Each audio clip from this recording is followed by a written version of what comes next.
And why are they not broadcasting that? That'd be way more exciting than the race.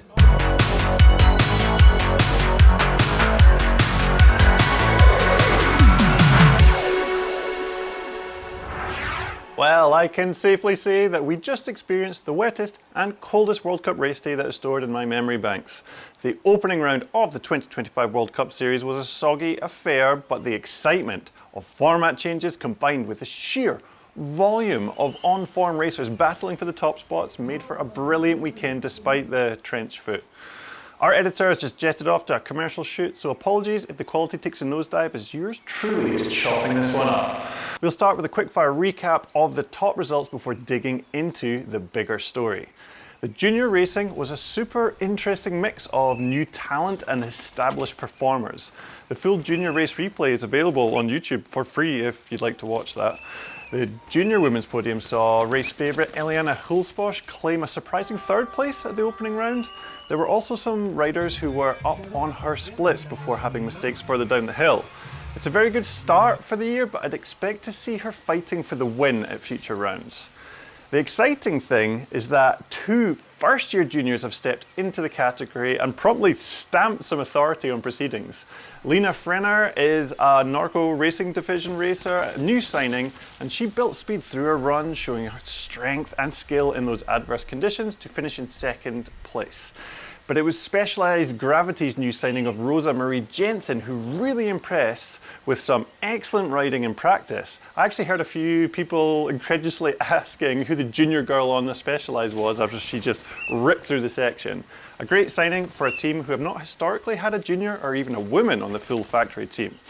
If there's one benefit of the new team rules, heavily encouraging teams to sign riders from all categories is one of them. Back to Rosa, she smashed it in her race run to finish over 4 seconds clear of her competitors on a track that is testing everything. Riding skills, wet weather management, strength and fitness, and it looks like Rosa has it all. But number one qualifier, Aletha Osgaard, was actually faster in 3 of the sectors. A big mistake up the top of the hill lost her about 10 seconds, so I predict quite the battle in the near future. The junior men was a very interesting one. Obviously, Asa is at the front of everyone's minds due to his World Champs win last year and his silly speed at a few of the races. This opening round will be one to forget for the American, with a washout while trying to pull up high before the blown out corner on the upper slopes. The one-handed glove removal was a thing of beauty though. On a track where riders were struggling to even pull a tear off, taking one of your gloves off while riding is flippin' impressive. It was really cool to see Ollie Clark turn his laid-back Kiwi riding style and fast splits from last season into a solid result. Third place on a belted gearbox bike was the top result we saw from that system so far this season. The juniors aren't eligible for the 100k belt drive prize, so he won't be kicking himself too hard. For a long time, it looked like Tyler Waite was going to take his first World Cup win. His ferocious tenacity when racing is impressive to behold. You can see how much he wants it when he rides, and he very nearly claimed gold this weekend after his early run in the rain. Less than a second in it, and it's clear that it won't just be a 2-horse race this year in junior. Max Alran is the enigma that keeps on giving. His riding style is like a smokescreen that hides the speed underneath. Without the split times, even an experienced viewer would assume he had lost his chain or crashed out of sight and was just cruising down the hill. To the contrary, he absolutely smashed it in the toughest conditions and kicked off the year with another win. There were more than a few exciting moments in the elite women, but the best was probably Hattie Herndon almost getting taken out by a rogue pedestrian who I can only assume couldn't hear the silent belt driven bike coming down. To be fair, you couldn't hear any bike over the noise the crowd was making.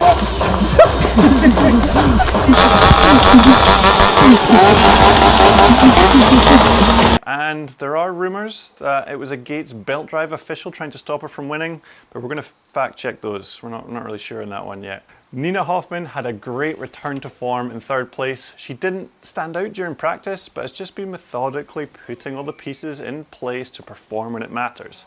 She also demonstrated that she is probably the best in terms of physical condition by smashing the flat pedally sector 4 in both Q1 and finals. Anna Newkirk had one of the most warmly received results of the weekend with her second place finish in finals. It's amazing to see her fully coming out of the shadow cast by Valley Hall during their battles in the junior category to really cement her place in elite women's racing. She's got the backing of a larger team now on the Frameworks programme instead of running the show herself, and it appears to have paid dividends.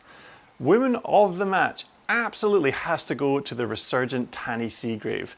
There were questions about that new bike with it being a dual-use platform for enduro and downhill.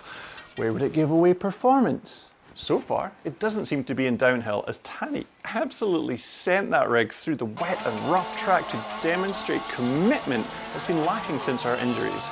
A very deserving win that was claimed even with her big mistake on the treacherous traverse before that bridge. I went to have a little look at that section, and the rut had started to blow out beyond a stump that would slip riders' wheels out from underneath them, forcing a dab and losing a lot of momentum. Tanny had to bury herself on the pedal to get back up to speed after that mistake, and you could see she was cooped. And she went into that corner at the bottom of the steep section. She caved and just managed to save it, get to the finish and get that win. The Elite Men contains a few more ex-full-time enduro racers this year than in previous seasons, and I know I was keen to see where they would stack up. Martin Mays has proved he can mix it up in downhill with his win in Le Bresse in 2018 in interestingly very similar conditions. And also, to draw comparisons, Mays' strongest sector on his way to his 9th place finish was the flat pedally sector, which shows that, especially in these conditions, fitness and endurance are a high priority. Richie Rude has also made the full switch to downhill this year after dabbling a little last season, and demonstrated that his high intensity downhill speed that he had as a junior has not left him after his many seasons of racing enduro. 4th place on the day would have him celebrating his podium finish, but this year it's just a good amount of series points. Tell you what though, filming podiums in the rain is a lot easier when there's only 3 of them. Still not sure if I'm happy about it though. Notable mentions to Ronan Dunn and Andreas Kolb, who were the big dogs that were on good runs and then lost it somewhere that we were actually filming. Ronan stalled in a big hole mid-rut, which pushed his weight forward, stole some speed and caused him to tip too much into the turn. The narrow rut leaves no room for correction, and without a throttle to stand him back up, he laid it down in the dirt. Kolb looked to just push the limits of grip a fraction too far at the bottom of that steep section and promptly covered our photographer in the finest Polish slop. Amaury Pierron had a bit of a rough go of things this week with his double Q1 crash and then a battle through Q2 to get into the final. He didn't let that deter him though, and rode early in proceedings as the Q2 qualifiers set off first in arguably worse conditions vision-wise, as the rain was proper coming down. It was like someone had turned on the sky hose just full. Amaury sent it down the hill, claiming the fastest speed trap and the fastest flat sector, which either shows he's a beast or the heavy rain helped it run maybe just a tiny bit quicker. I'll leave you to debate that one. Then there was the result that had the fans super excited. If it wasn't to be Irishman Ronan Dunn winning on the hillside, which seems to suit the lucky lads and lasses from the Emerald Isle, maybe his friend Oisin O'Callaghan could make it happen. And he gave it a flippin' good go. Oisin is another one of those racers with an efficient riding style that masks the underlying speed. His arms seem to never bend, and he adjusts his position on the bike purely by bending and straightening his legs. It works, and his run put him on the hot seat till the very end. And then, as it often does, Bruni happened. Honestly, it's just miraculous that this man can reinvent himself each year in response to the changes and threats that pop up, and he can always position himself to take advantage. His ability to identify weaknesses and not let them erode his confidence, but guide his preparation, is unmatched in a sport where performance is so tightly bound with your self-perception. On the quick Amaury course marker video I released on race day, there were people arguing that Bruni should have been disqualified in his race run, but his wheels were on the right side of those course markers when he clipped them. And it just shows his precision. He's just right on the edge of that track, and he took a deserving win. And now to the main story of the event. How did the big rule changes affect things? Let's quickly look at the entries first, as there have been big changes in who can get to the races. Last year in Poland there were 311 racers in total, and this year 225, which is a massive reduction of about a third. This was the goal of that specific rule change, as the events were too crowded.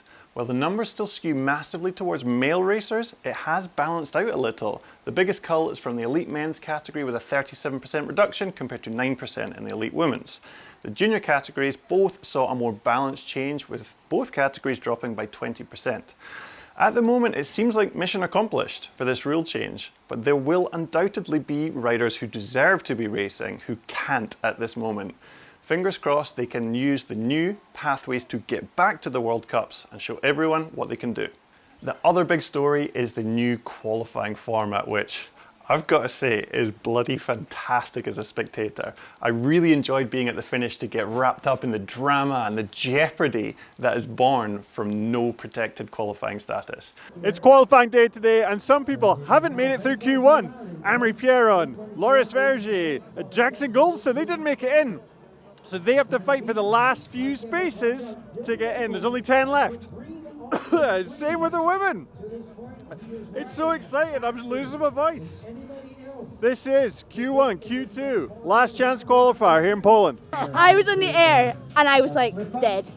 No, actually dead. And I like extended my arms out like this, just made it, and everyone was like, oh my god. And then they kind of like freaked out, but then turned to, yeah. I honestly feel like this was way better, because last year you would do qualifying, and if you didn't qualify, that's you're done for the weekend. And if you'd had, like us, for instance, in my case, I had such a bad Q1 where I felt like I rode so badly, I wouldn't have the chance to go and try again. Whereas it was so sick to get to the bottom and be like, okay, I get to go again. I'm so grateful to get to go again. Oh, so Amory's been down, set a good time. Dylan's in.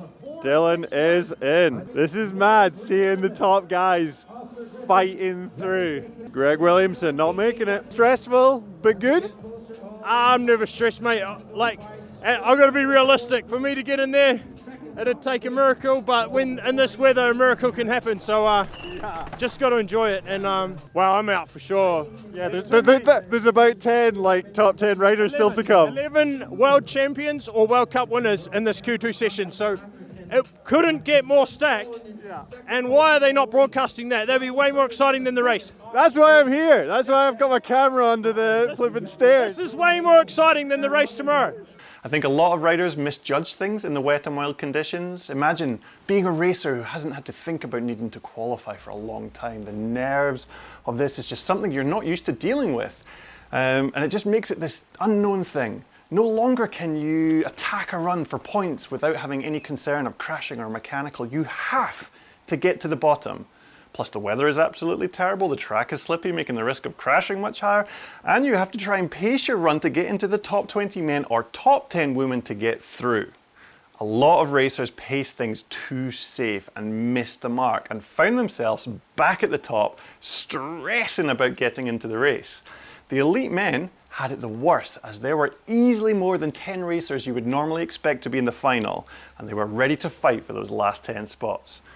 It was so exciting to watch, but incredibly stressful for the racers, with six-figure contracts centred around them competing in the finals of World Cups. This isn't any different from many other sports, but I would argue that downhill racing in particular has a lot more variables that can affect the outcomes of qualifying compared to other sports. Mechanicals, weather, track changes are all more likely in the more extreme sports. This will lead riders to getting a run of bad luck, which might absolutely ruin their season, and I think will change the type of racers that we see at these events. I think this will force out the more arguably exciting win it or bin it crowd and favour the more consistent, slow build type of racer. I don't know if this is a bad thing, as tight racing is exciting no matter what, but we do love an underdog in downhill. I may be wrong on this, and rules can always change again, but I'm intrigued to see how this develops on the macro scale. And that's it from Pinkbike and myself here in Poland. I'm going to head home and try and solve all the new media management process issues I've created with the new hardware and software setups we're trying to use. And then we're going to go again in Ludenvale for round 2 in a couple of weeks. Bye.